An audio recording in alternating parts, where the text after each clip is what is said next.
Game development is a rather complex art style. You need good locations and worlds people find appealing, visually impressive graphics, nice sound design, hopefully an enthralling story, but most importantly, solid gameplay. It's a hard ask and a fine line to walk as you try to balance all of the above details, to the reception of an asshole on YouTube pointing out all of the times you were a lazy bastard and cut corners to try and save time. Yeah, I'm really not a fan of developers taking the easy way out and structuring levels around tired, lazy tropes the video game world is known for. So today I'm going to count down my personal hate list of these lackluster cliches that have ruined even the best of games. Now before we begin, you may notice a common theme throughout this video.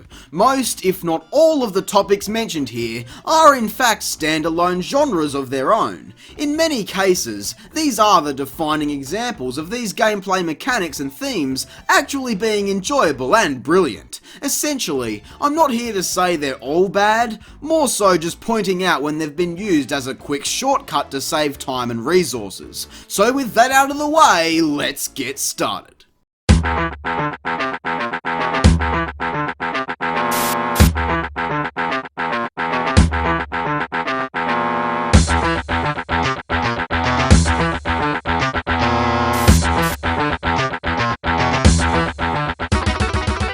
Nothing like a clock up your ass to get you in the mood for some precise button pressing.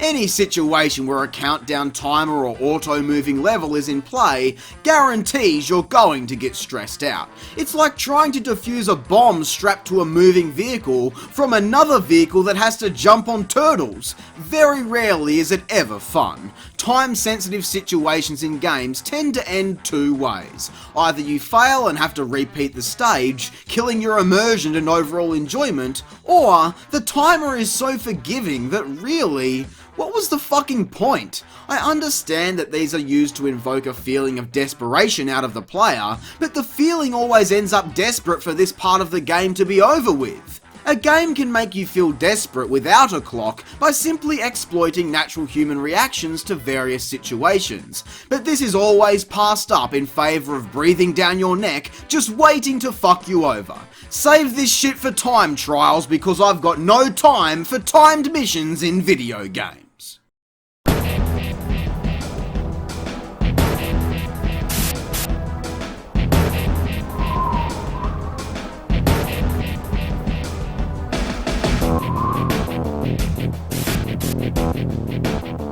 What is the laziest form of level design you can think of? How about just plonking down a tower in the middle of nowhere and covering it with guards, forcing you to get to the top with awkward climbing mechanics? This is much more common in the HD period of gaming history, though I'm sure you could find some examples in older titles. It's just so boring, for Christ's sake.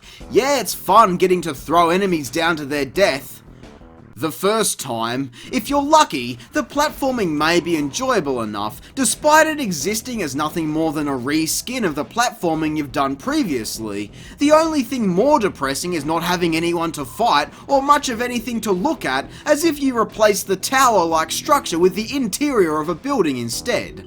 I do personally enjoy the reward, getting to see a nice view of the world, but oh wait, you can't always guarantee that either. And most often than not, getting down off the tower is much more satisfying, with zip lines, paragliding, or just jumping to your death, because you just wasted 15 minutes climbing this thing.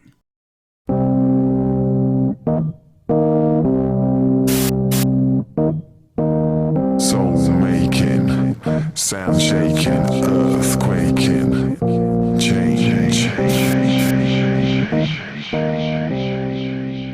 Now this one is much more exclusive to the open world genre, triggering a mission here that wants me to travel here just to fucking bring something all the goddamn fucking way back down here. Like, what the actual fuck, Rockstar? Why you gotta do that? Call it a fetch quest or whatever you want, I call it fuck right off. I'll never understand the reason for this. I guess it's supposed to use the entire map to its full potential, but when I have to do this so often, it becomes a chore to sit through some of the greatest games of all time. It's so slow, and if you're lucky, the dialogue is at least interesting or entertaining, but that's rarely the case. At least you can turn on the radio and listen to some music to kill the time.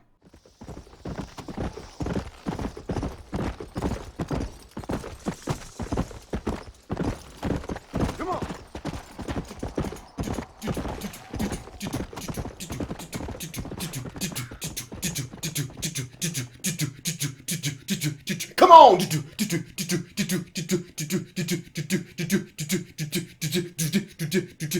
You have fun listening to that for 20 straight minutes because there ain't no radio in 1911. And for what?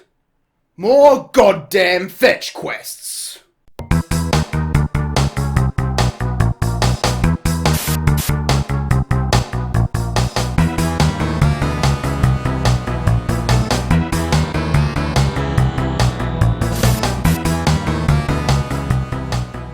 At least when you're forced to traverse the entire length of an open world, there should be a variety of different routes to take to help break up the monotony. But there are games out there that force you to traverse the same locations over and over again, and it's insulting. In my experience, it's more common in racing games. Hey look, we can't make 12 new race courses, so we'll just make you do them all again in reverse.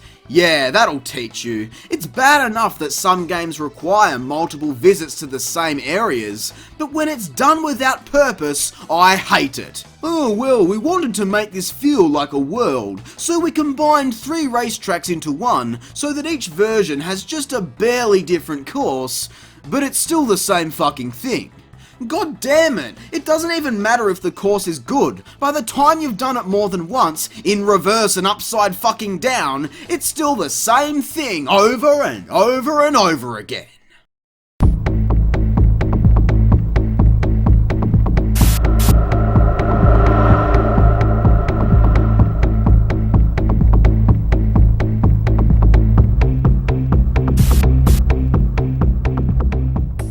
Now this one should be fun. Look at how fun this is. Oh, the fun that can be had playing video games. No matter what game you enjoy playing, you're gonna get bored of it after a while, and game developers know this. Rather than keeping it simple by letting the player change up how things are supposed to be done, instead, here is a plane with only the worst controls you've ever bared witness. I'm not gonna lie, vehicle sections in games, good or bad, do break up the pace, which is generally a good thing. While there are so many classic vehicles out there, nothing can save us from the horde of bad vehicles throughout time. Driving, flying, underwater mech suits, clunky clank sections, and too many terrible tank missions to count. Doesn't even begin to scratch the surface of this huge issue. I'm sure it's challenging to build something that controls well, that is actually fun to use, but come on! Some of these are just fucking desperate, crying out for a bridge to jump off of. While it certainly helps us to appreciate the finer vehicle sections, it doesn't make it any easier to sit through some of these abominations, especially when they've clearly been added in because developers ran out of ideas for interesting levels.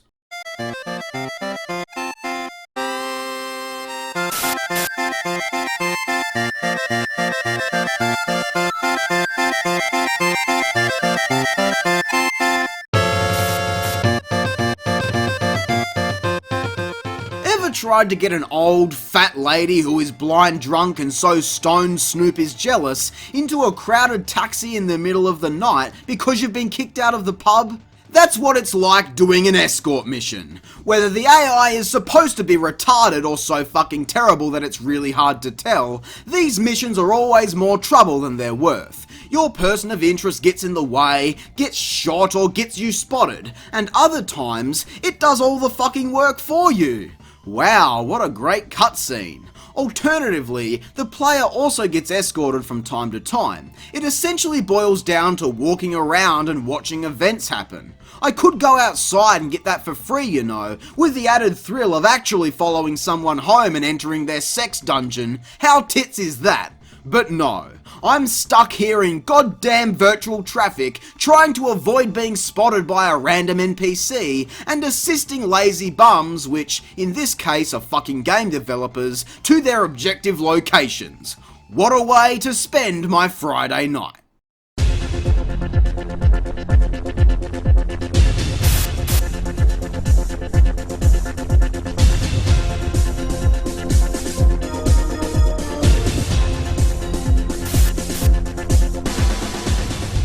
Forced puzzles. I use the word puzzles very lightly, because while they can be quite challenging, majority of the time they're presented with very little effort required to find the solution, or it's just straight up given to you.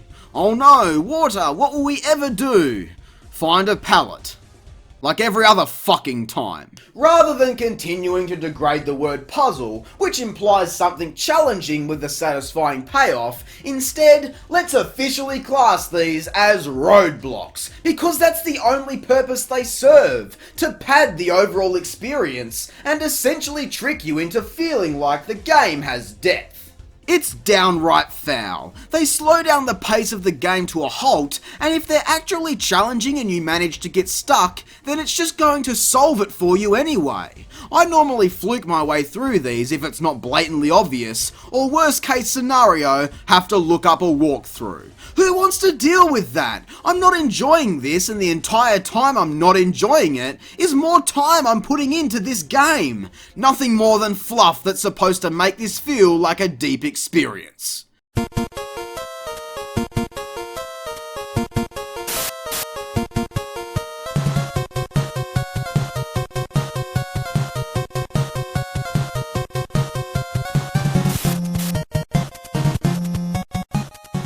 I'm sure a lot of people had the feeling this would be the top spot. While it's certainly high up, I personally have less issues with QuickTime events and mindless button mashing compared to the vast majority. When it's done well and blended with solid gameplay elsewhere, it can help bring life to a lot of major story moments which would otherwise be simple cutscenes. But when it's not integrated well and is used so frequently that genres actually exist where this is the only fucking thing you do, then I start to get a little peeved. But despite how it's used or your personal preference on it, there is no denying that it's lazy. Rather than build an intense driving segment that I'd take a shitty guess and presume they'd fuck up anyway. Instead, devs opt for simply creating a long, continuous cutscene with button prompts that trigger various other events to happen. It's as interactive as a console dashboard, and the mindless button mashing without changing pattern or different buttons to press just goes to show how little effort goes into these moments.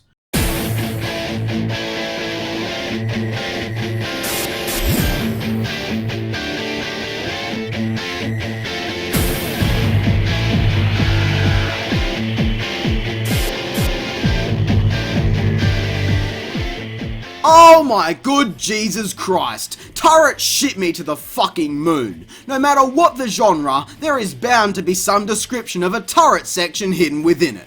Killing crabs on a beach, shooting soldiers, obliterating zombies, shooting soldiers, defending against vehicles, shooting soldiers, helicopter battles, shooting soldiers, getting surrounded by every cunt in the game who want you dead, shooting goddamn soldiers, using a water cannon to fuck up innocent civilians in a theme park, and shooting fucking soldiers. Static or on rails, it's all the fucking worst. I don't care how many great classic moments have spawned because of this god-awful cliche, it's still one of the worst and most overused lazy concepts ever conceived for video games. They're never good. All you do is drag the crosshair around the screen and pull the trigger while corpses stack up around you, if you're lucky to avoid being fucking sniped by some try-hard enemy, or blown to shit by explosive barrels, forcing you to start the entire thing again. Shooting soldiers! I can't believe it! Why is such a universally hated mechanic so common in our favourite games? And more importantly, what could possibly be worse than turrets? Well, I think I've got something much worse and much more lazy. But before we take a look, here are some honourable mentions.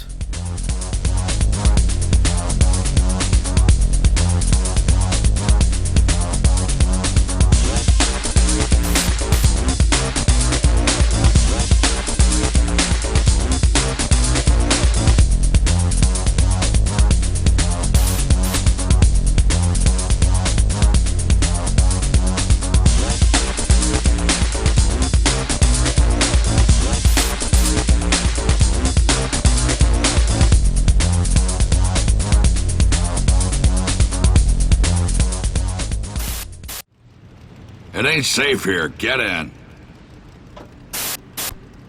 I know you got questions, but we gotta get moving. Got bandits all over these hills. We best get going. I'm Dan Hager, and you are one lucky son of a bitch. You know, ARC survivors are worth a lot of money to whoever hands them over to the authorities. This is simply the laziest game development trope of all time. Rather than motion cap or animate a creative, interesting and engaging cutscene for the player to become immersed with, instead we get to sit here and watch as this game strokes its huge exposition cock and floods the player with information. The history of everything in a few minutes while you're forced to sit here, no skipping, no gameplay, and not the slightest caring for what the game has to say because you're forced to witness the stiff, in-game graphics and average voice acting trying not to have a fucking stroke. Cheers. Maybe you're lucky enough to get a QuickTime event thrown in, only very rarely, but most of the time, you just sit there and slowly die.